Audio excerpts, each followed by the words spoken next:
Welcome. My name's Lou Ann Roth. I teach at URI here in the Department of Writing and Rhetoric, and I've had the pleasure of serving on the planning committee for this colloquium, which has been great for networking and learning about all kinds of things that I wouldn't have otherwise learned about. I have some housekeeping issues to start with, as we always do. So the first thing is to remind you where the exits are. So there's exits here, and also there, and then of course the doors that you came in the back. The bathrooms are two bathrooms in the back there. Also, please no photographs or recording devices for this evening. And to start off, I would like to introduce Wanda Hopkins to do our land acknowledgement.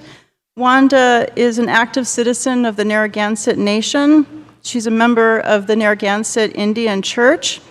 She serves on URI's Native American Advisory Council, which was successful in acquiring tuition waivers for all Narragansett citizens at URI.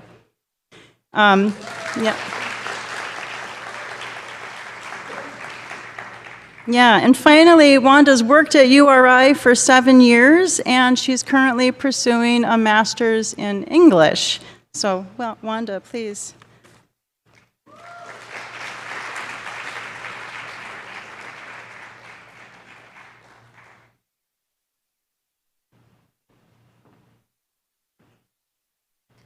Asko Wakwasan Natapawag.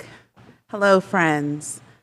NΑTIFS Wanda Hopkins. I'm Wanda Hopkins from the Narragansett Nation. I give honor to my ancestors today. I give honor to the present Native people in our community who maintain our sovereignty, make sure our ways are here for the future. I give honor to the future generations who will also continue to make sure that Indigenous people have a presence here in Rhode Island and all over Turtle Island. Wanatikon, may peace be in our hearts.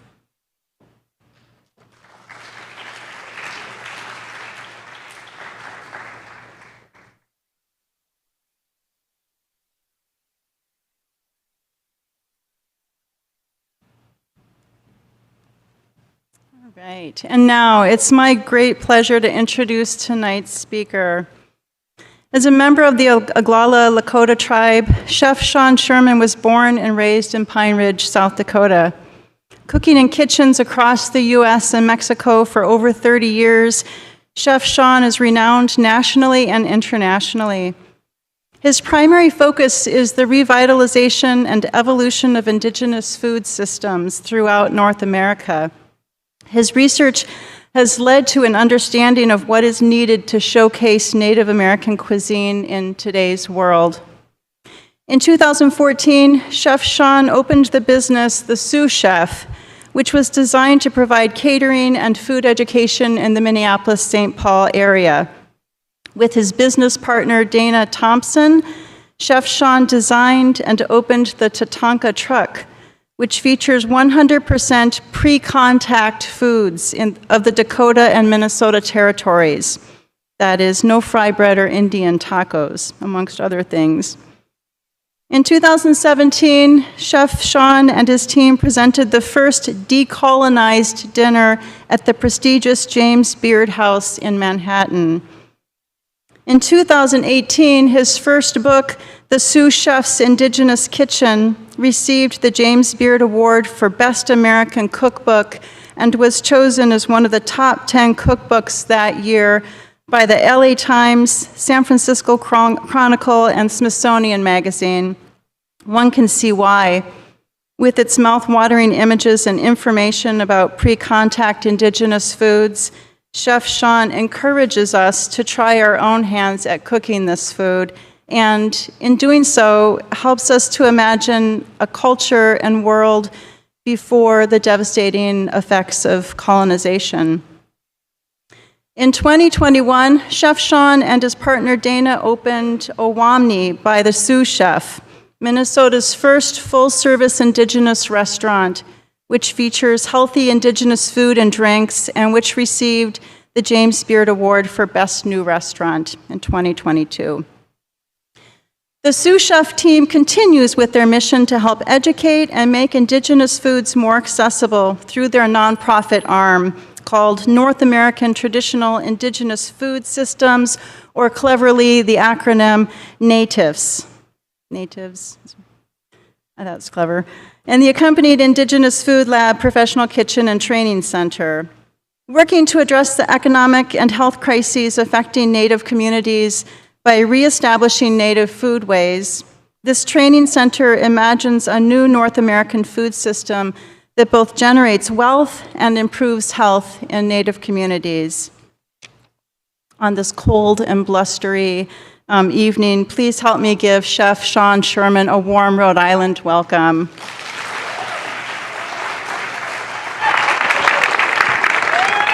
Thank you.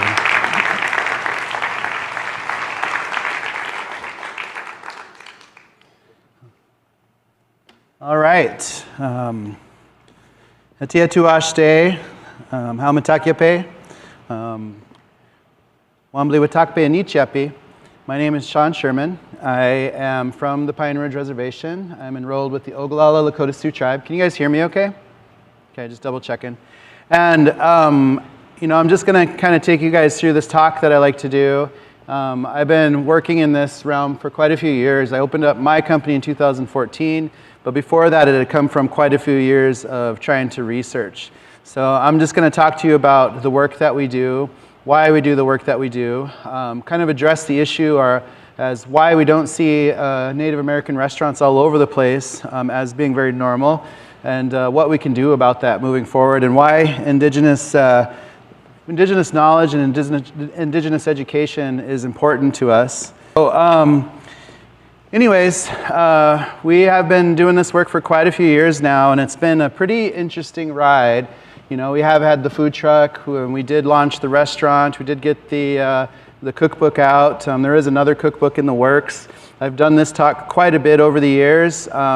And I'm always excited just to get to a new place, a new university, and speak with students, speak with faculty, and just learn about all the different regions that we get to go and experience, and all the different food systems that are out there. So for my story, I grew up on Pine Ridge Reservation, but Pine Ridge Reservation is pretty large. It's in that yellow square. The last treaty that the United States government made with my tribe basically covered all that area in orange in 1868, I believe. But Pine Ridge Reservation is roughly the size of Connecticut, except for we have one grocery store to service the entire population there. I'm pretty sure there's more than one grocery store in Connecticut giving access to foods. So a lot of this work that I'm trying to do is really just trying to address some of the issues that are out there when it comes to food access and health issues.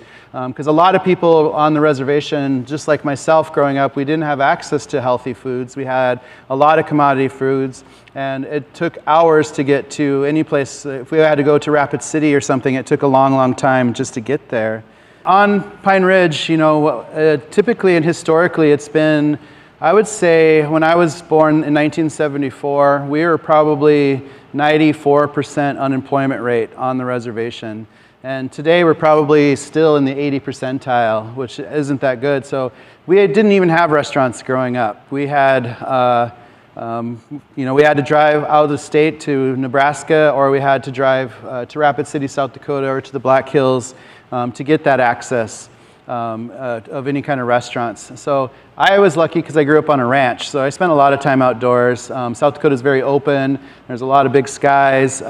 There's the Badlands, which is this really unique area, is right there. And we spent a lot of time outside. We were just feral, especially in the 70s on the reservation. The parents didn't give us a lot of rules. They're basically just sent us outside with the dogs. And I always tease my dad a little bit just because some people say like, oh, forgive me, I was raised by boomers. I was like, boomers didn't really raise us, they just kicked us outside. They didn't really do anything for us that much. So for me, like growing up on Pine Ridge Reservation, like I didn't really know that much about food because we just didn't have restaurants, like I said. And then it wasn't until I started cooking a little bit later, my mom moved us off the reservation and we moved to a small town in the Black Hills called Spearfish, and I started working lots of touristy restaurants. I think my first restaurant was a mining-themed restaurant, and it was called the Sluice, which is this little chute that they would send all the soil and water down to try and collect all the little gold bits. And I just remember it had a mining-themed like salad bar, mining cart salad bar or something like that. But I just grew up with like a lot of steakhouses. That was kind of South Dakota at the time. And after, I just worked restaurants all through high school and college. I went to college there in Spearfish also at a university called Black Hills State. And then I moved to Minneapolis, Minnesota. And I didn't really know that much about Minneapolis, except for that's where Prince lived and the replacements were there. And that was pretty much all I really knew at the time. But it was a cool city, and I just jumped right into the food scene in Minneapolis, and I started working restaurants, kept working restaurants, and I started learning a lot more because it was a city, so I just was, picking up a lot more stuff than I could have in South Dakota.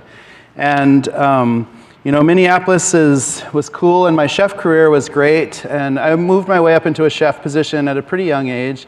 It was a few years into that chef career that I kind of had the epiphany of doing what I'm doing now, because I realized the complete absence of my own culture in the food.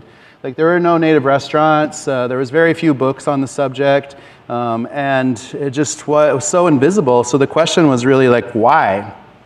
Why aren't native foods a thing?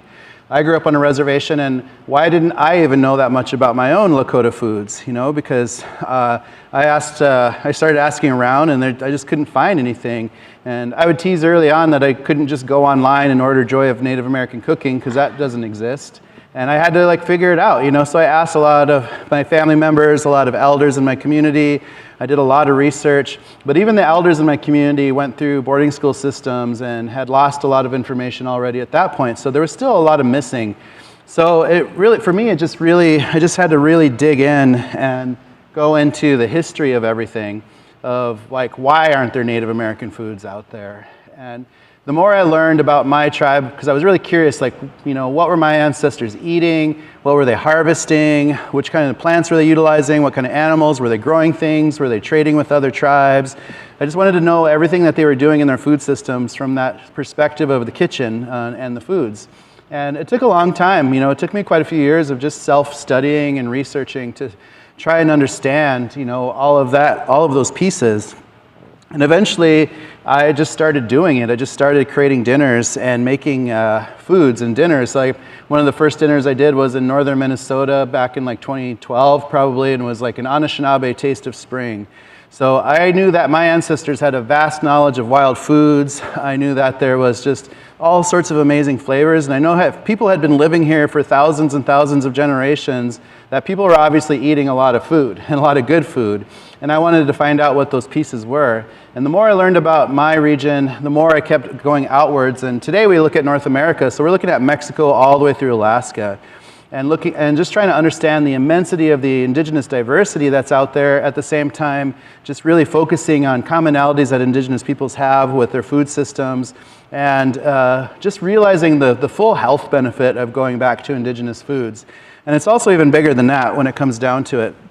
When I was first starting the Sioux Chef, people would always ask me, what are indigenous foods? And what does that even mean to people?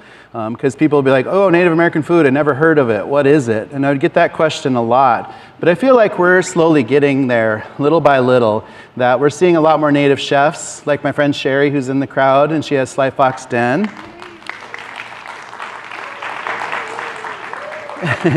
And it's an exciting time, because we went through a lot as indigenous peoples, and there should be Native American restaurants in every single region, in every single city, just showcasing and highlighting the immense diversity, the amazing cultures that are out there, the languages, the foods, the histories and stories, mythology, everything. There's so much amazing stuff to share, So it's just important, as I started really researching, I started realizing what really happened to us as indigenous peoples too. And that's the big reason there aren't Native American restaurants everywhere. So I think it's really important to understand that no matter where we are in North America, we're standing on indigenous land spaces, and all of North American history begins with indigenous history. And I think it's a really important point to know as we kind of move forward. So I just wanted to know, what happened? What did we lose as Indigenous people? Because I realized that, oops, I keep moving forward with you guys. Sorry, I'm using two machines at the same time. But anyways, what happened to these Indigenous foods, and what did we lose as Indigenous peoples? And how far back in my family history did it even go? How deep did I have to dig? I didn't have to dig very deep because I was born in 1974. 100 years prior to my birth in 1874, all my Lakota ancestors still retained 100% of their Indigenous knowledge and education, because they don't discover gold in the Black Hills of South Dakota until 1876, and that's when things go south really fast for my tribe. And then so why did we lose so much within a single century, less than 100 years? How did we lose? And what did we lose on top of that? So when I first started doing this work, I started cutting out colonial ingredients just to showcase there was so much amazing flavor around here. So I started using a lot of wild foods, digging around and trying to find Native American seed keepers and utilizing Native American products, heirloom Native American products that are still out there, utilizing wild game. I think game is an easy one, and just really trying to feature what was here and cutting out the colonial ingredients. So I cut out things like dairy, wheat flour, cane sugar, Jello molds, and I just really wanted to understand, what all this meant and how do we move forward. So I also realized that people just didn't really know that much about history when it comes down to it. So when I was using terms like decolonizing plates and pre-colonial foods, that I realized people didn't know what that meant. So I always like to start at the base because it's an important lesson to learn to understand Indigenous foods, to go from here. So what are pre-colonial foods? What does that term mean? So to really understand it, the easiest way to understand it, well, you have to first understand what does the word colonialism mean, right? So the easiest way to understand colonialism is to Google it. And if you Google that term, you're going to get this: the policy or practice of acquiring full or partial political control over another country, occupying it with settlers, and exploiting it economically. So this isn't something that is unique to North America, because this has happened all over the globe in a very, very short time period in human history. So it's affected Indigenous peoples on a global scale, from North America, Central America, South America, Africa, India, the Middle East, Southeast Asia, Australia, New Zealand, Hawaii, everywhere basically, right? And you have to understand how, in this very short time period of human history, how much damage and trauma and violence happened against Indigenous peoples on a global scale. Because it all really starts, especially with the European powers, with the doctrine of discovery, which basically gave everybody the okay that if you discover something, you get to keep it, right? And it also just solidified that they would say if they weren't Christian, they don't have a soul, so they're not human, so they were justifying the use of slavery at that time period. So this is a really damaging situation for Indigenous peoples on a global scale, because we wander into an era of centuries of racism and white supremacy that we're still living amongst right now. We haven't even actually got through this phase.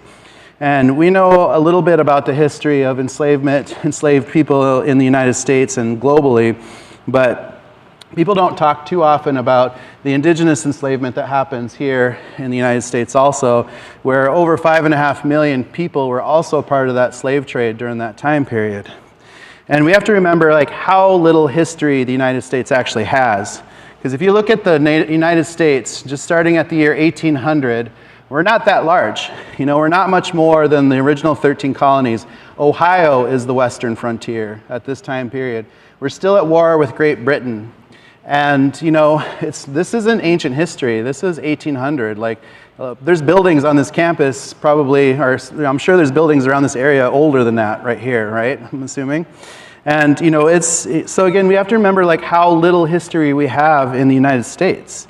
And, one of the things that really sets the pace for the United States to move forward is the Northwest Ordinance in 1787, which justifies what to do with Indigenous land spaces, because they discover early on by acquiring Indigenous land spaces that they can commodify it, parcel it, sell it, and the United States government makes an immense amount of money selling stolen Indigenous land spaces, which it continues to do throughout the rest of that century. And you know, we have to also realize that at that time period in the U.S., and just in the history of things, that the reality is that all the indigenous communities living across this land space, most of them haven't even seen European people at this phase in time. And they're still stewarding all of this land space, even though European powers have cut huge swaths of spaces and claimed it, you know. The reality is that it's still occupied by indigenous peoples, and our history books don't like to talk about that part of how many indigenous communities were out there during these time histories, right? And we don't even really see the form of what we know today as the United States until the middle of that century, until after the Treaty of Guadalupe Hidalgo in 1848, where they finally formed the southern border of what is the US and Mexico today. But we have to just realize, like, this one century between 1800 and 1900 is really intense, extremely violent towards indigenous peoples.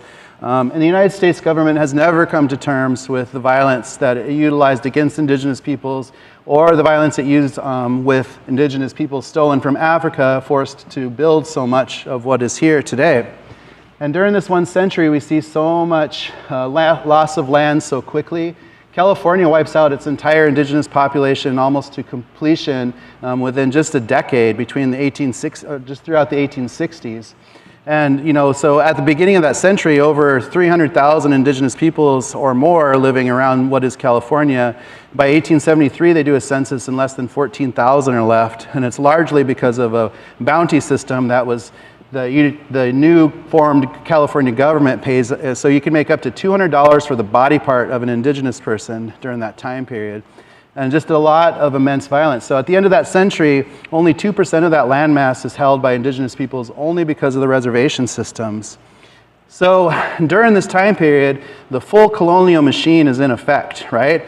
It's always extraction for profit. So we see settlers coming in, we see an immense amount of mining, logging, situations like that, extracting whatever they might deem valuable, leaving in waste the environment. And we've seen this in the West a lot, because it's just really, the whole environment changes during this one century across the board.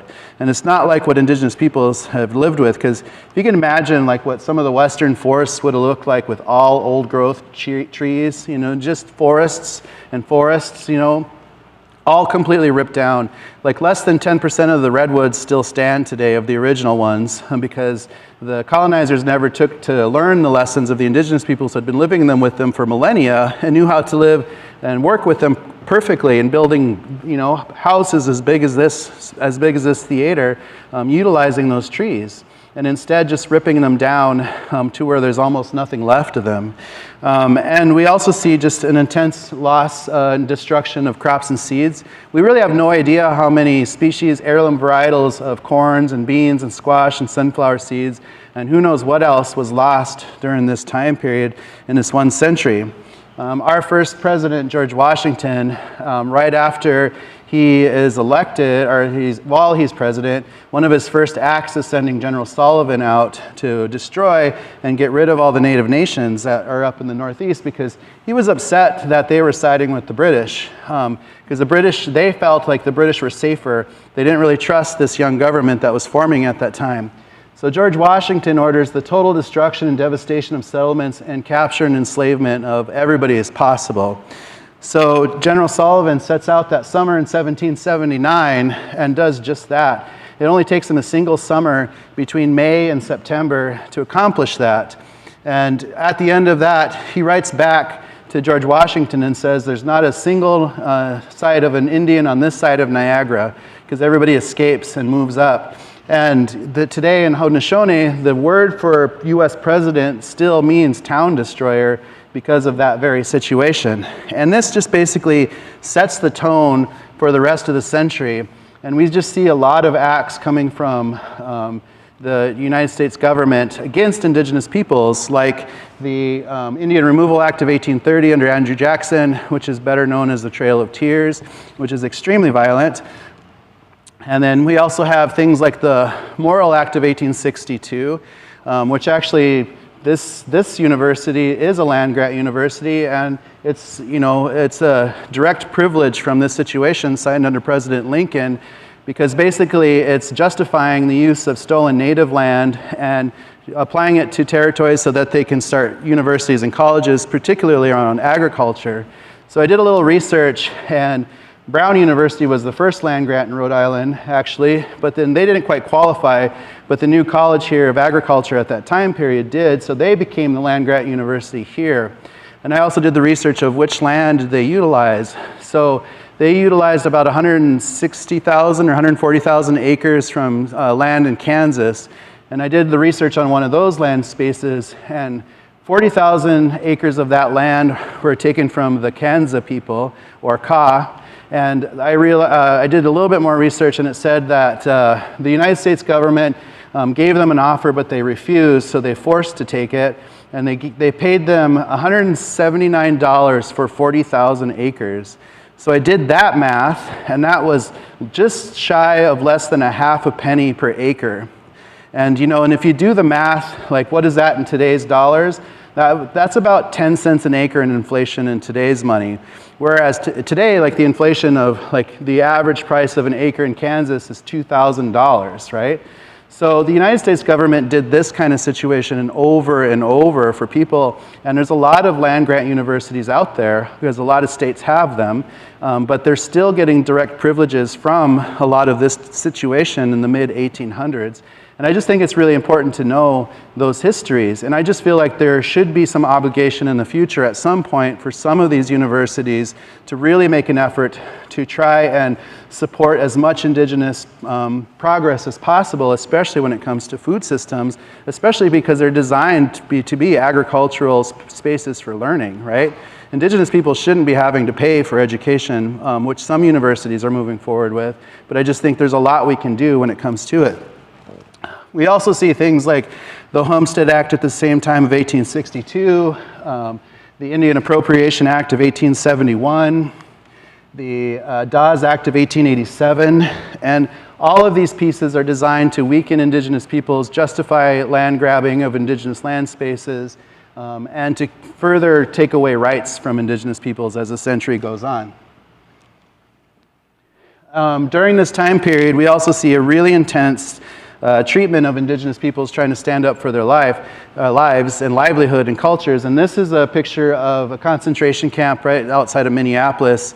And this was after the Dakota people tried to rise up to fight for their way of life, because every treaty that they worked with the United States government were immediately broken, never followed through, and they were immediately conquered and put onto this concentration camp, where eventually they're all put onto river boats, sent down the Mississippi River, and then sent up the Missouri River, and then put on trains and dropped off at a new reservation called Crow Creek, which is where some of my family comes from. And it's a really intense time period. And, it's just, again, like we just see this over and over again throughout the history, especially in the 1860s. And a lot of this violence happens during Lincoln's situation. This is a flyer that was put up in Denver, Colorado, trying to get militia, because if you follow U.S. military history, like we don't even have a full form of military up until the Civil War, because a lot of this out west was all militia, and militia-based military is really the history of United States military when it comes down to it. Sorry, it's just like they're relying on people to sign up for a lot of this stuff. So a lot of the things they would get said this company will be entitled to all horses and plunder taken from the Indians, and this leads to the Sand Creek Massacre, where they just wipe out an entire village. And there's so many situations like this throughout that 1860s through 1870s, and even like Wounded Knee, which happened just a few miles from where I grew up, is in 1890. So we were still fighting the U.S. government until almost the end of that century. So loss of food access is really, what happens throughout this time period. The United States government also decides that it was going to be cheaper to wipe out some of their food sources than to wipe out all natives. And there's actual arguments in Congress about whether to commit all-out genocide and take everybody out. But they finally settle on just destroying foodways, you know. So one thing that they do is start attacking the bison that are out there on the plains, because so many of those western tribes were utilizing bison as a main source of food, for tools, for weapons, and lodging, and all sorts of things, right? So they set out and do, you know, this over a very short period of time, and there's things that you can find in the history that it's just a very racist policies. It's very intentional, because a lot of us learn how the American bison was almost extinct, but they don't talk about how it was intentional from the US government. So there's snippets like this. In 1874, United States surveying parties report that there are 2,000 hunters on the plains killing these animals for their hides. One party of 16 hunters report having killed 28,000 bison in the past summer alone. And that's just the way, because they're paying people to take out this whole situation. And growing up Lakota, we had stories about trying to understand what was happening and why the bison were disappearing, and not knowing really what was going on, you know. So it was because we couldn't have ever dreamt that something like that could just take out an complete species that were like our relatives when it comes down to it. But what's most damaging to us as indigenous peoples was really just the eradication of our own education systems. Because if you take a moment to define indigenous education was thousands of generations being handed down, giving us the blueprints to live sustainably, utilizing primarily plant knowledge when it comes down to it. So we just were able to utilize the world around us, as so many of our ancestors were able to do. But during this time period, you know, at the end of that century and the end of all of that violence in the 1800s, we start going through assimilation efforts. So if anybody has ever been to Pennsylvania, there's a boarding school there called Carlisle Indian School. It's now a war college. But my grandparents' generation of these children, they should have been downloading all of those thousands of generations of knowledge, giving them really valuable and important information. But instead, they're forced onto these boarding schools, and it's really not a fun place for these kids to be, because it's a military-run school. They go through a lot of harsh punishments. They face a lot of physical abuse, mental abuse, sexual abuse, and a lot of that trauma is still active in a lot of our communities today. We're still seeing that same kind of trauma and abuse in our communities. Mental abuse, physical abuse, sexual abuse, domestic abuse, you name it, and it's all coming from this very generation right here of setting the tone. And these kids in this picture, they're coming from so many different nations across the board. A lot of them are trained out to Pennsylvania. And it's you know, when I went there, the historian that was on site at Carlisle said one of the things they would do is if kids were caught speaking their language or singing music in their language, that they'd be forced to brush their teeth with pumice stones. And these are just little tiny kids, you know. And my grandparents are this generation. So these boarding schools go on for quite a while. My mom went to boarding school in South Dakota, and she doesn't talk about it because she went through she witnessed a lot of the same kind of abuse that was happening. And you know, this is happening all over what is the United States, Hawaii, Alaska. In Canada, they call them residential schools. Some of you might have seen some of the news coming out over the past few years about them starting to look at the grounds around some of these residential schools and finding all sorts of unmarked graves from very young children, because parents knew this was happening, because their kids would be grabbed from their families and taken to school, and they would never see them again, ever. And they just didn't always know why, but they knew what was happening, but they could never prove it.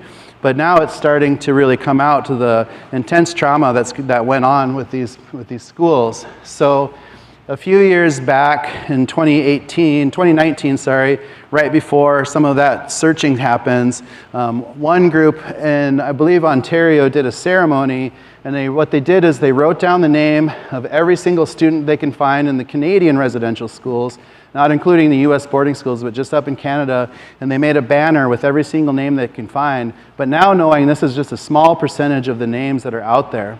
So I think it's really important to just watch the ceremony for a second and just think about all the names that are on this banner.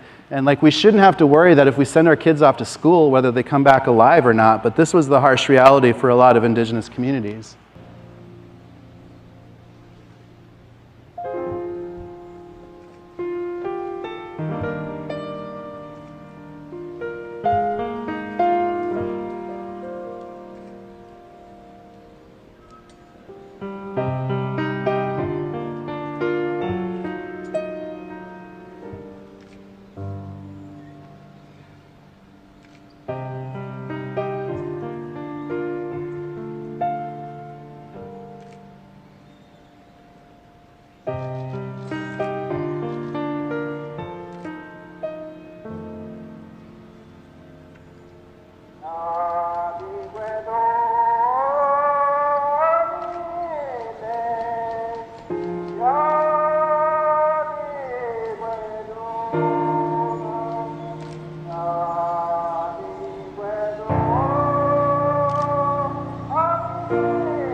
And that's just some of the reality that we faced as Indigenous peoples during the turn of the century.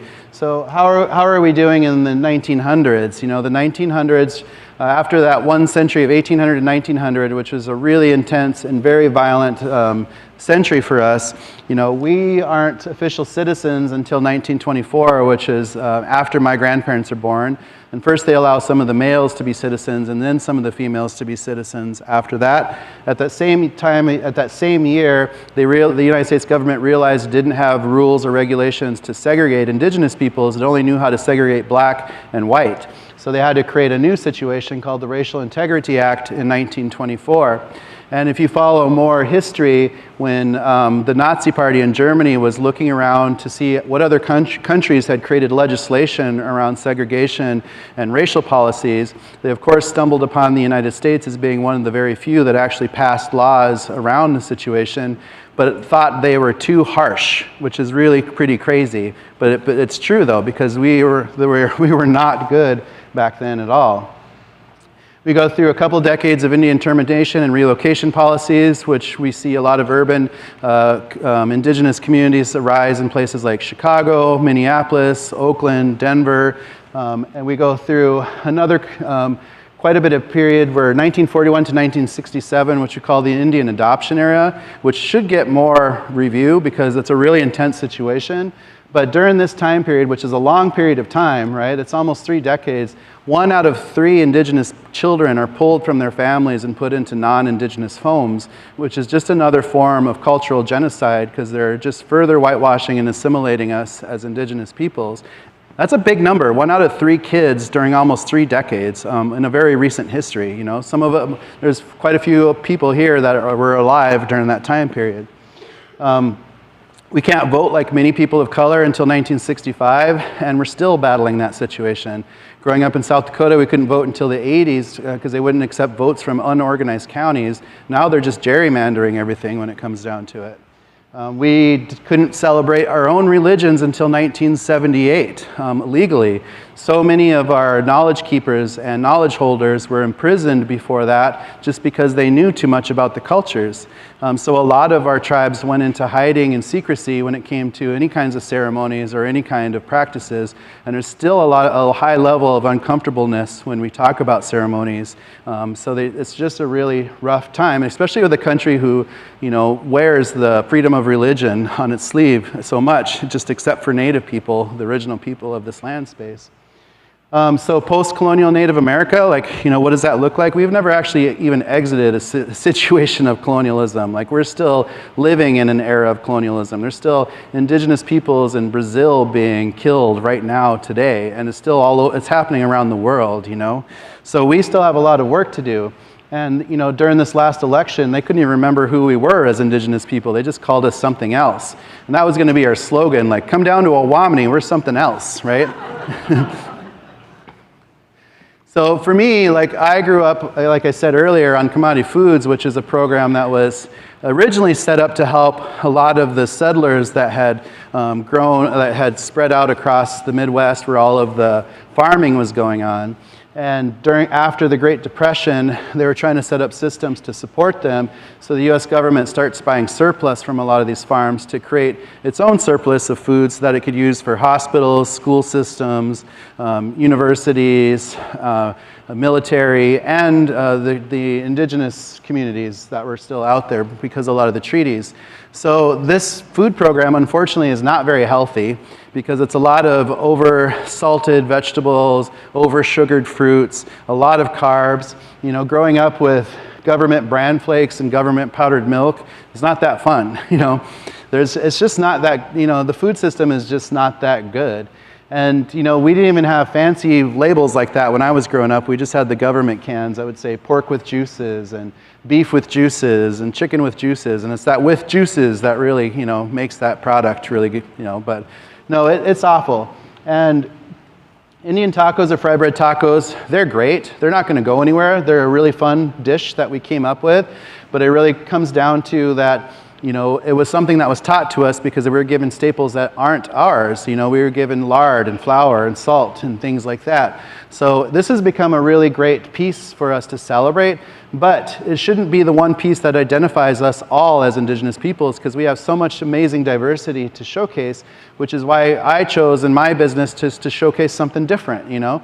Just be a little bit like, what else, you know, what could we do that really focuses on the amazing diversity that we have as Indigenous peoples?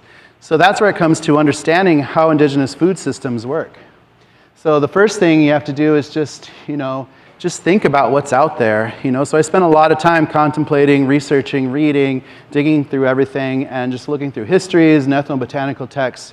But it's really pretty simple to think about, because first, just look at North America, if we're just going to focus on this continent. They're so diverse in just ecoregions, right? We've got everything from Arctic to tropics. We've got plains and mountains and coastal regions and swamps, all sorts of temperate and growing zones. And there's just so much biodiversity out there in plants and animals. And when you layer Indigenous peoples on top of it, one way to see that is through a language map. So if you look at the Indigenous language maps of North America, like, there's a lot of indigeneity out there. So that's why we get excited, because then we imagine driving across this nation in any direction, stopping at Indigenous focused businesses and experiencing all that amazing cultural and food diversity that's out there, you know? That will be the fun part. And knowing that these are giant blocks that are very vague, and within those huge color blocks, there's still a lot of subdialects and even other languages. You know, it's hard to even map all of the diversity that's out there. So today there's 634 tribes in Canada, 574 in the US, 228 of those tribes are all in Alaska. We were just in Alaska a month ago, and Alaska, for the first time in history, officially recognized its own tribes in that one state. It hadn't done it ever up until that point. There's 20% of Mexico that identifies as indigenous, which is a huge population. So there's a lot of indigeneity alive out there. So why don't we have so many amazing indigenous restaurants, right? And it's easy, you know, if you look at colonial settler states compared to indigenous regions, like, there's no comparison. There's just so much diversity, and that's what we should be focused on, is celebrating diversities, not homogenizing and whitewashing everything, but really focused on the true roots of what is North America. And, you know, and it doesn't matter who's speaking Spanish, English, or French. Those are all foreign languages. Those are European colonial languages, right? English is a foreign language to this land space. We should really just be focused on preserving a lot of the indigeneity that the United States government and other governments spent so much time trying to wipe out, because we have to save it. Nobody else is going to do it. So Indigenous education is a really important part to this, because the westernized education has never really focused on really truly understanding where we are and the plant life around us and utilizing it. You know, there's so much that we should be utilizing in our diets. Indigenous peoples use so many diverse plant species in their diets because they had thousands of generations teaching them how to do that. Where the Western diet, most people are eating very little diversity at all, because you go to the store and you buy the same stuff: some lettuce, some tomatoes, some carrots, some garlic. And like, most people stop counting the diversity of the things they're buying by the time they're in their 20s, you know, in the counting to 20s and stuff. So we could just do so much better. So understanding Indigenous knowledge, you know, there's a lot to this. You know, it's a study of all these pieces: wild foods, permaculture, agriculture, seed saving, seasonal lifestyles, ethno-oceanography, hunting, fishing, whole animal butchery, mycology, salt, sugar, fat productions, crafting, land stewardship, cooking techniques, Indigenous metallurgy, histories, traditional medicines, food preservation, fermentation, nutrition, health, spirituality, gender roles, you name it. We have so much to teach about from an Indigenous perspective, no matter where you are in the world. So going through some of these lessons, like animals is the easy piece, right? Anything that's literally moving around can be broken down. And one thing we do learn in school is that they would generally, in a very general term speaking, say Native Americans used every part of the bison, right? Which is true, but that's just because we had to be resourceful, and we had thousands of generations telling us what to do with every single part of it. And we had that same mentality for animals and plants, because we had figured out what to do with all the byproducts, you know? So we shouldn't be afraid of eating animals if it doesn't happen to be a cow, a pig, or a chicken, because those animals didn't even exist on this land space not that long ago. So we try to utilize a lot of alternative proteins just to showcase that. And there's a lot of good food out there, as we know, and we can be a little bit better about the protein choices that we utilize. even insects at my restaurant, Owamni in Minneapolis, I'm going through about 15 pounds of crickets a week, which is a lot of crickets because they don't weigh that much, right? And it's just exciting for people to try something different because you can make them taste good. And it's normal in so many other cultures. But what really, for me, helped me touch base with my ancestry was plant knowledge, because that was one of the biggest keys, because plants are everything to us. It's food, medicine, lodging, crafting. So many of our stories and mythologies and religions come from plants, and we still are lucky that we have a lot of our ceremonies, our songs, and all the things that we do to connect with the plants around us. Having a relationship with plants is extremely, extremely important. I've been teasing lately that most of our kids can name more of Kim Kardashian's ex-boyfriends than they can tree species, right? And we should be really better about what kind of education we're teaching people, especially young people, and especially getting people excited about what's outside. You know, can you identify trees if you walked around campus? You know, at our restaurant, we just put signs up everywhere. So you'll see a sign by something, it'll have the Dakota name of that, because that's the true name of that plant and that soil, then the English name, and then a little description of what people utilized it for. And it would be so easy just to put all of that all around us, you know, so you just see it all the time and start to create a connection and learn the names of where you are, and taking it that far to learn the true names of those plants in that soil, which are the native names of whatever land space you might be on. Because when you start seeing food, when you start seeing plants for what they are, and understanding what is my relation with this plant, you know, how do I connect with this plant? Every single plant out there has a purpose, right? And we can learn how to utilize it and live with it. And you start to see all of it all around you. It's just food and medicine and crafting. It's always right there, right outside your window. And we could be better at that, and understanding that as humans, like, we just need basic building blocks to survive. What kind of carbohydrates were people utilizing? So for me, growing up, we harvested this plant called Timpsala, which is a prairie turnip. It's a wild turnip. And, you know, that was really typical. You can still find it in a lot of Lakota homes. But there's other, you know, plants out there like camas root in the Great Basin, Pacific Northwest, and those, and even into California. Or where I'm at in Minnesota, we have true wild rice, which is nothing like the black wild rice that you find in the grocery stores. But wild rice even used to grow all the way out into these regions, but we've destroyed so much of its habitat. And now climate change is taking it out too, because it's slowly receding northward because it likes the cold, cold waters, and the waters are getting really warm now. So we're seeing less and less of it. But sea plants in general, like coastal tribes had a vast knowledge of plants around them, including what was right off on the shore, and were able to utilize that because, again, they had thousands of generations to figure out what to do with everything around here, wherever you might be. And it's that same mentality. You can follow it around the globe. It's not just Native Americans, but indigenous peoples globally had this kind of knowledge. And that's what's exciting, is trying to figure all that stuff out.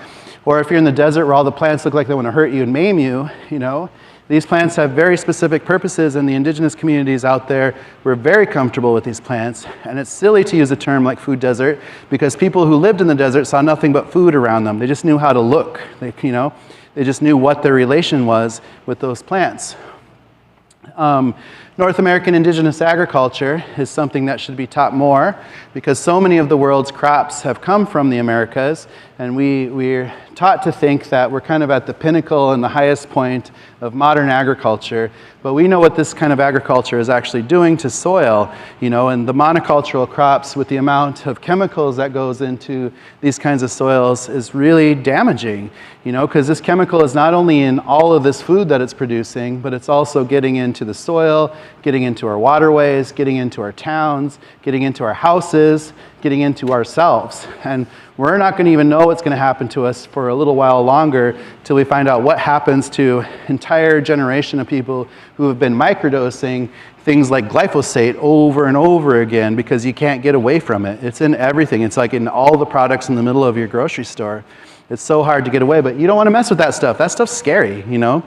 And so we should just be learning from people who had giant civilizations and immense amount of agriculture. If anybody's ever been down to the Yucatan, you know, the Mayan Empire had so much amazing agriculture, so much science, so much architecture.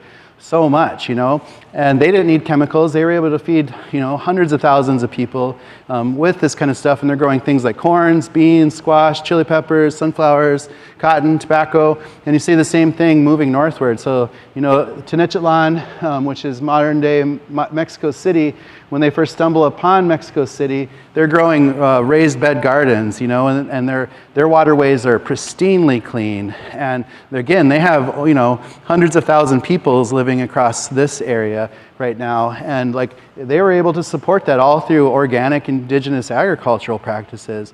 And you can keep following indigenous agriculture up. This is in New Mexico. It's a Zuni farm where they figured out how to do a waffle system farming technique. And because there's so much, again, diversity within indigenous communities, there wasn't just one way to farm. It's not like, how did Native Americans farm? That's just too broad. You know, there's too many people, too many different cultures. People figured out many ways to farm. So like, but being able to farm and create water systems in the middle of the desert and do that for thousands of years, that's pretty sweet. And a lot of us know, if you're studying agriculture, about three sisters systems, where you grow the corn and the beans crawl up the corn and the squash helps protect the outer layers from other plants and things. But this is a very regional farming technique that's from these regions out this way, right? Like, because again, like we're so diverse. There's this one, this is in modern day North Dakota. You can see the Missouri River in the background. This woman is named Buffalo Birdwoman. There's a book out there called Buffalo Birdwoman's Garden. She's a Hidatsa woman, and this book chronicles her memories growing up a Hidatsa farmer, all the different seeds that she's using. She's using a buffalo shoulder bone hoe, antler rakes, and she gets to write about just everything she remembers growing up before she ever saw European people. And it's a really amazing book because it's a really rare book on indigenous agriculture, but it's even more rare because it's coming from a female perspective, and females never make it into history books, especially women of color. So it's just a really cool book to find if you're really focused on this study. Because you have to remember that every one of these seeds comes from very particular people, very particular places, and there's so much power and story behind these seeds, you know, and communities had tried so hard to bring seeds with them whenever they're going. People braiding seeds in their hair coming from Africa, or on the long marches like the Trail of Tears, just to have, like, because these are our family members, you know, these are our ancestors too, and you have to continue to grow them. They're living beings, you know. I've been to museums like the Field Museum in Chicago, where they showed me they had over 100,000 cobs of corn in their basement from the turn of the century, but they never grew them out. They just kept them in boxes in the basement, and now they can't germinate, you know? So we lost so much biodiversity of just not knowing what we're doing and not taking care of things. So we have to be better, and we have to allow these seeds to stay in the hands of indigenous peoples who have the true relations and connections and stories behind these seeds, because there's a lot of big chemical and seed companies out there trying to buy up all the world's seeds because they just want power. They just want to control the food systems. But we have to maintain this cultural heritage through seeds. You know, it's a really important part because there's so much amazing diversity in the seeds out there. And there's so much of what is the U.S. that was agricultural, because agriculture, especially corn culture, starting in the bottom of Mexico, Belize regions, shooting both directions, north and south, going through all throughout Mexico, throughout the whole Caribbean, throughout the eastern seaboard, past us, up into parts of Canada, all the way up the Mississippi and Missouri River valleys, and all that space in between. So much agriculture was in North America, and our history books don't like to teach us that. They like to teach us that it was just wide open spaces, you know, and beautiful wheat fields, which is so far from the truth. So we just have to realize that somebody has to help protect this, and it has to be this generation. Like, nobody else, again, is going to do this work. So understanding what to do with all this knowledge is what we've been trying to figure out. Like, how do we pay homage as modern indigenous peoples to our ancestors, to respect their foodways, to learn their lessons, you know? And the foods that we're doing, we're not trying to cook like it's 1491. We're trying to just understand as much knowledge and information from our ancestors and apply it to now so we can be something bigger, you know? we went through that really intense century of violence in the 1800s, a really segregated and racist century of the 1900s to 2000s, and now I feel like we're finally walking into a century of reclamation where our youth have access to all sorts of education, and we can start moving forward and practicing our ways and bringing it into the next generation and being the stewards that needed to happen the last couple centuries. But we're at this space now, and we're seeing it out there. We're seeing more and more Indigenous communities starting to, really think about food sovereignty and food security issues and reclaiming culture through foodways. It has to happen. So for us, when we started doing this work, we just started doing it. Just go outside, learn the plants, We have all these little smartphones in our pockets, and you can literally download an app and point it at a plant, and it'll tell you what it is with pretty high accuracy. And we should be doing everything we can to learn as much as possible and just start seeing food everywhere, We should just be having it all over the place and taking the time to create our own pantries, make food taste like where we are. Because if you looked, we travel a lot, and we can almost write the menu for every restaurant we go to walking into it, because it's always the same. You're going to have your Caesar salad, you're going to have a burger, you're going to have bourbon bacon something on your burger, you're going to have it's just like you can write out the menu. And we need more diversity, and we need more regional diversity, and we could do that with Indigenous communities because they're the ones that truly know the land space the best, especially with the wild foods around those regions and the stories behind them, because food with story is so important, And it's fun to make food taste like where you happen to be, and utilizing flavors that you aren't going to find some of these flavors in the grocery stores, Because when I first started doing this work, people would be like, hey, where can I, I'd have chefs calling me up and being like, hey, where can I find some white cedar? I was like, or no, they'd ask me something like, where could I find some balsam or Douglas fir? It's like, well, you have to go to the Pacific Northwest. They're like, no, where can I buy it? It's like, I don't think you can. They're like, well, where do I get it? It's like, you have to go outside.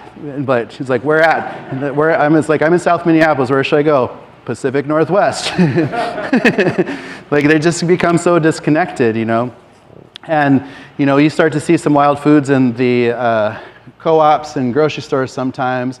I know one of the classes was watching a video where I was talking about the spruce tips because it's a good example. It's like I always see the spruce tips come into our co-op early in the spring, and they're being shipped all the way from the Pacific Northwest, and they're like $30 for a pound, And they look nice, they're fresh. But then you literally go outside and there'll be a spruce tree right there with them all over them. And we're just so disconnected. We think we have to pay for food when we don't. Food doesn't have to have a monetary value. We can grow food, we can harvest food. But again, we have to understand how to do it sustainably. You can't just run rampant and harvest wild foods without knowing how plants work. You have to understand it, and understand that Indigenous communities that lived off of a lot of wild plants did it with a lot of intention. They helped plants grow. They helped groves and forests grow with plants and fields grow. And they knew how to harvest things sustainably, making sure to leave some for the next generation of that plant's life cycle and leave some for the animals and birds that need to thrive off of it, and putting so much respect into it with prayers and songs and offerings every time they gathered, so much deep respect. And so we need to get to that level where we can understand that, but we can also, just continue to move forward. And as chefs, it's fun to play with food. It's fun to make things that taste good and look pretty, We try to keep everything really simple because, again, we cut out dairy products, wheat flour, cane sugar, typically beef, pork, and chicken, and just really focus on the foods around us. And making desserts without butter, cream, and sugar. That sounds tough, but it's totally doable. We can be creative with that. And plus, because of removing all those colonial ingredients, we're gluten-free, dairy-free, sugar-free, soy-free, pork-free. We're what every diet's trying to get to, and it's just the diet of North America. And it's fun because it's diverse, There's a lot to explore there. And, oops, doubled up. But this is a picture of rabbit, white cedar, cranberries, wild rice, maple, and you can literally just stand on one spot in Minnesota and look around and see all those ingredients right there. You should just make food taste like where you are, That's regional diversity, and there's so much we can to work towards, and keeping things simple is good, It's fun to let food be food. You don't have to go through all sorts of processing. Modern food is fun and interesting, but we don't have to make a foam out of everything and make smoke out of it and all these kinds of, it's smoke and mirrors, Really good food makes you feel good, and I've been to lots of fancy dinners, and they're not always that satisfying, because sometimes you just want some good food, you know? The food should just be that simple. And for us, we just really want to get this food back into tribal communities who just don't have access to their own foods and haven't for a long time. It's typically only some of the elders that really remember some of these flavors that we're playing with. And it's been going away because they just get so much processed food. So that's why we set up systems to help build that. We want to reclaim Indigenous health and culture through food, which is why I started my nonprofit. Because we just want to see this food get back into tribal communities, get away from the reliance on government who's never taken care of us as Indigenous peoples, and to offset things like type 2 diabetes, obesity, heart disease, all of that stuff that's just been that's too prevalent in a lot of our communities. Some of our Indigenous communities have up to 60% type 2 diabetes within the community because of the low nutritional access. And it shouldn't be your zip code that tells you how much nutritional access you get to have. Everybody should have access to foods when it comes down to it. Some of the first businesses I started, like the Tatanka truck in Minneapolis, we didn't do fry bread, and we didn't know if we were just going to piss off every native in the city because it was a cool looking native truck. But we did something different, and it worked. We just used a lot of corn product. We made like open-faced corn tacos. We made white cedar and maple tea, and we just did everything, and everything happened to be really healthy and tasty and good, and that helped us move forward. So I created the Sioux Chef in 2014 with that focus of trying to do that. And the nonprofit is called NATIFS, which is the acronym North American Traditional Indigenous Food Systems.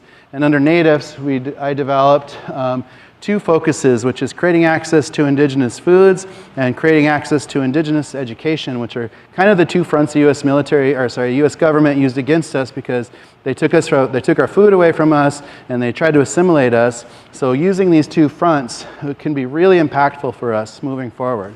And through this, we made Indigenous Food Lab, which is in Minneapolis, and we're just finishing our first model now. So Indigenous Food Lab has been a commercial kitchen where we're able to do a lot of food relief. So we actually moved into our space that we're in now in early 2020, and we were about ready to sign a lease, and we were originally going to have a restaurant attached to Indigenous Food Lab, but then the pandemic rolled out, so we had to pull back a little bit and wait. And then just a couple months later, George Floyd incident happened just a few blocks from our kitchen, and we had to again do something because the whole city was up in arms. People were really mad, and every building around us just got completely burned down during the protests and the social uprising that happened. So we just started doing a lot of food relief. And for a little while we were doing 10,000 meals a week with a staff of about a dozen people and utilizing a lot of volunteer work. But now we're finally able to start setting up the model for what it was supposed to be. So Indigenous Food Lab has that commercial kitchen with a lot of ability to cook a lot of food if we need to. We use it as a commissary kitchen for the restaurant, so we sell a lot of food to the restaurant, so the restaurant's always purchasing and pushing money towards the nonprofit to make our staff a little bit more sustainable. We have a market that's getting ready to open, so it'll be a place for our community to come and buy Indigenous food products made by Indigenous food producers. And then we also have a community classroom where we can start teaching about Indigenous education topics and curriculum, everything from food preservation and cooking techniques and language and arts and history and speakers and whatever we want. But we're also investing in a lot of digital equipment so we can record everything and make everything accessible online so everybody has access to it. And just really rethinking and working, so we have a full education department at the nonprofit to start working on Indigenous education, Indigenous curriculum, and looking at education from that Indigenous perspective, because so long, still today, so much of our education and academia is still from a very Western perspective, and we need to showcase that peoples from all over the world have equal knowledge that is really valuable everywhere. And we need to focus on trying to harness that and steward that and just really, make that accessible to people to give us more perspectives of education that are out there. And, benefits of a healthy diet, Indigenous diet, are healthier fats, more diverse proteins, low carbs, low salts, an immense plant diversity, organic agricultures, cultural regional diversities, regional and seasonal-based food systems, and community-based food systems, really, when it comes down to it, because that's how people survive. Food systems here in North America didn't have monetary value. People just worked really hard as an entire community. Everybody in that community did something to help with the food system, whether you're gathering, growing, seed saving, building tools, hunting, fishing, trapping, whatever you might be doing, teaching the youth how to do and the next generation. Everybody played a role in the food system one way or another, so the entire community had enough food to get through the entire year. And so as we work towards indigenous food sovereignty, we need these things to happen to get us to a true point of food security. We need healthy food access, we need cultural food producers, regional food systems, local control of food systems, which means non-governmental, access to indigenous education, and environmental protections, which is why you see so many indigenous communities standing up to fight for environmental protections, because when you're fighting, when we've been fighting with Standing Rock and some of the pipelines in Minnesota, it's not a matter of if those pipelines leak, but when and how much damage will they leave behind, and will our grandchildren have access to some of these foods, Because for so long, there's been so little regulation around these kinds of things because that was part of the colonial machine. It's about extraction for profit, And we have to change our mentality when it comes to that situation. Because these pipelines have leaked all over the United States, and they continue to do so. So it's just, we need to be so much better when it comes to this kind of situation. And we just really want to push for more community gardens, and we want to push for permaculture because we can landscape any way we want to, We have that ability, so why are we wasting our time on lawns, right? Somebody said that turf is one of the biggest commodities in Rhode Island. Like, that's crazy, right? We should be focusing on food because grass does nothing, right? Like, we should just be really focused on where we are, because lawns are stupid. They're really stupid, And we just need, to see, I put this up the other day because we were talking in Jackson Hole, and there's a lot of golfers there. There's probably some golfers in this room. No offense to golfers, but why do we need 120 golf courses in Palm Springs? That makes no sense. That place is in the middle of the desert. And, it shouldn't look like that. The desert shouldn't look like a green grass oasis, If we have that much technology, that much financial resource to make something look like that, just imagine what we could do if we just put food everywhere, Like, that's just such a waste to me. And plus, we're going through, such intense water situations, and it's only getting worse, and will continue to get worse and worse as we grow. So, there's just no reason that we should be wasting all that precious water resource on something like this, We don't need 120 golf courses in the middle of the desert, but that's where we are. And it's, how California is just going through so much drought and wildfire, and we're just allowing that to constantly happen. We're allowing companies like Nestle to suck up billions of gallons of water on a daily basis all over North America for the purpose of making plastic water bottles, right? And we could just do so much better. The Oglala Aquifer is one of North America's largest bodies of water. It goes all the way from Texas up into South Dakota. So when I was growing up on Pine Ridge, we were tapping into the northern edge of that, but even that is starting to dry up because we're allowing companies to go unregulated and abuse it. Nestle is spending $500 licenses on a year to suck out as much water as they want. There's just zero regulation on that kind of stuff. So we have to change that. So our goal is just trying to become a support system to help and develop more indigenous food entrepreneurs. We want to replicate our Indigenous Food Lab model and put it in cities all over the place. So each Indigenous Food Lab could be that regional center point to help develop more indigenous food operations, whether it's on a tribal community, whether it's entrepreneurs, whatever it might be. We just want to develop a support system that doesn't exist right now and help see more of that through. And we want to work with a lot more universities because universities have such great resources to help really curb and change the future and really get the next generation of leaders involved into some of the solution making that we have coming up. And we can help. We can work with the universities with their food service operations, getting them to start to normalize indigenous food offerings in some of the cafeterias and food service operations that they have. We can do the same thing with tribal communities. We can work with their community centers, elder centers, help them to develop menus and recipes that's particular to the region, and hopefully getting them to purchase more and more indigenous food products from indigenous food producers regionally first, just to help spur a lot more economic activity amongst indigenous growers out there.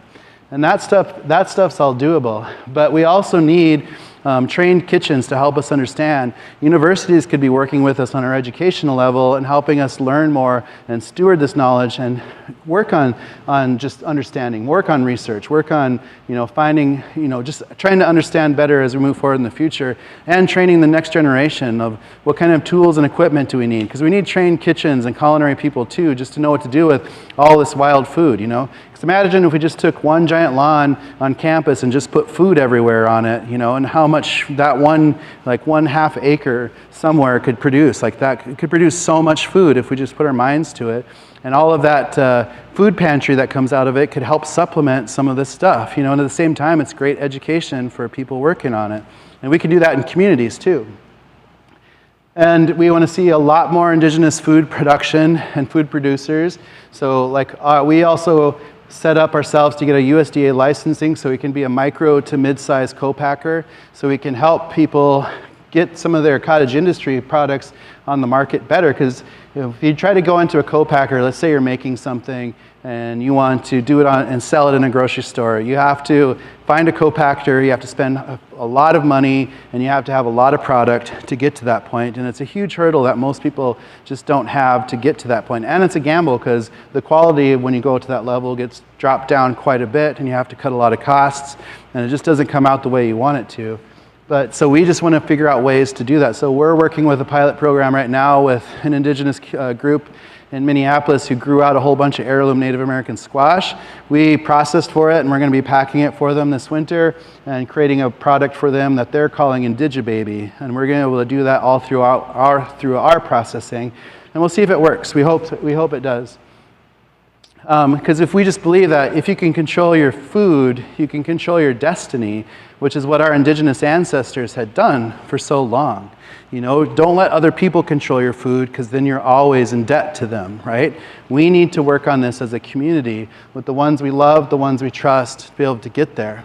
So the restaurant for me isn't about myself. It isn't about trying to become a famous chef. We do get a lot of accolades, but that just helps me become something, it helps me become a vehicle to share this message with you, That's what it's really about. The restaurant's just a proof of concept that we can have a decolonized, healthy restaurant, and it could be popular, And we hired 120, I think we had 120 employees this last summer.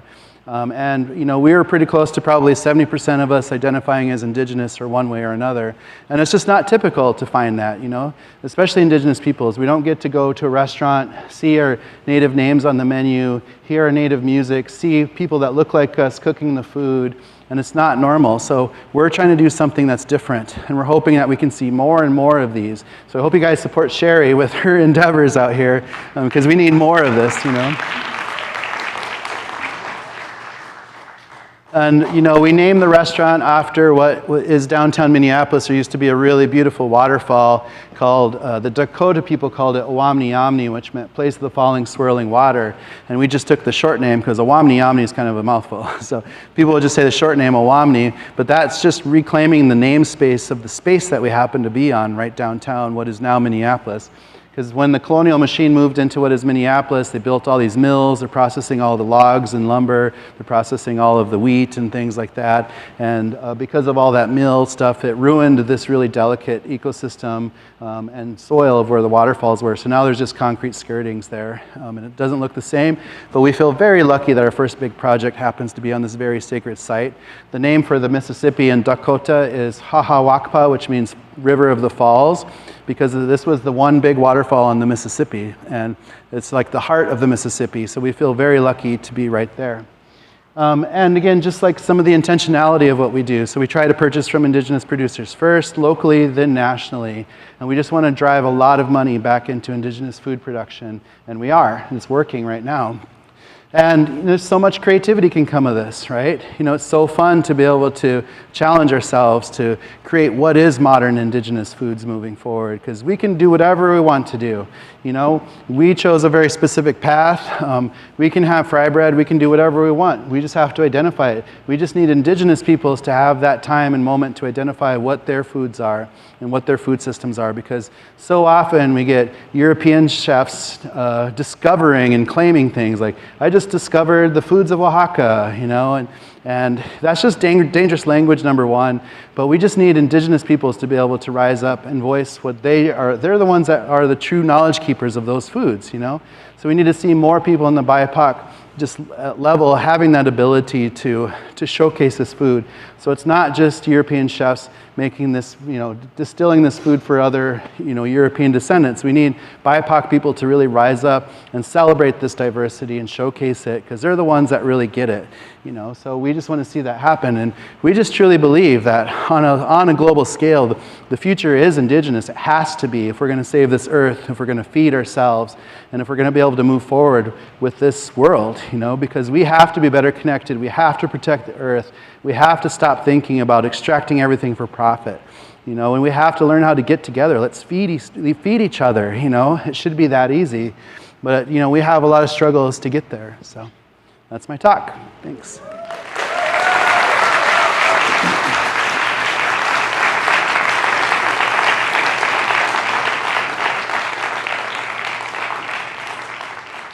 And then, did you want to do any Q&A or anything like that? Are we good with We can try for one question. One question. The boss says one Multiple question. choice. I One know we question. have to kind of get out of here by 8:20, so Okay. anybody? We have 1 minute then. But if you guys do make it to Owamni, you know, it's been very popular. We've been open since last July, so we're still pretty new, but we've been sold out every single day that we open.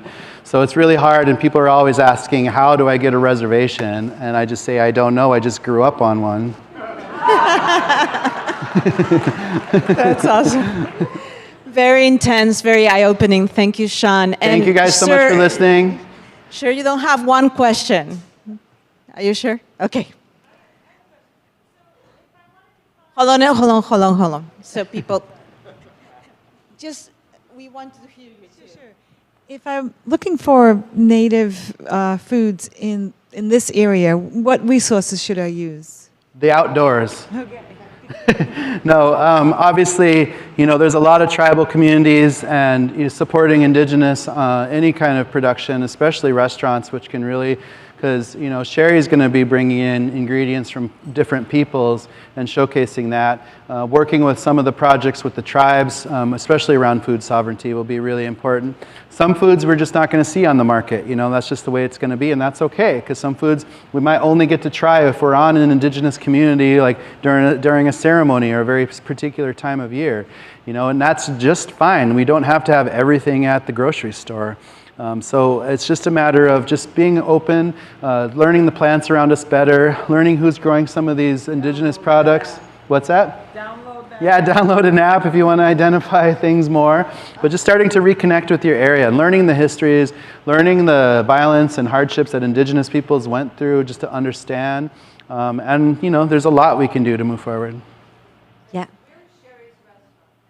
In Charleston. Sherry, do you want to can you let Sherry, Yeah. here, give her the microphone. Yeah, we'll advertise it. Yeah. Hello, everyone. I'm located right down the street, 4349 South County Trail in Charlestown. It's called Sly Fox Den 2. It used to be called the Old Gentleman Farmer or the Old Mill Diner. Come on in. We'd love to serve you some indigenous food. Thank you, Sherry. And also, we are going to have a food truck next week on Tuesday, serving some indigenous foods. Great. And it will be on the quad. We're working on it. And also be here next week for Ashante Reese talking about Black foods. Thank you very much for coming. Thank you, Sean, again. Thank you, guys.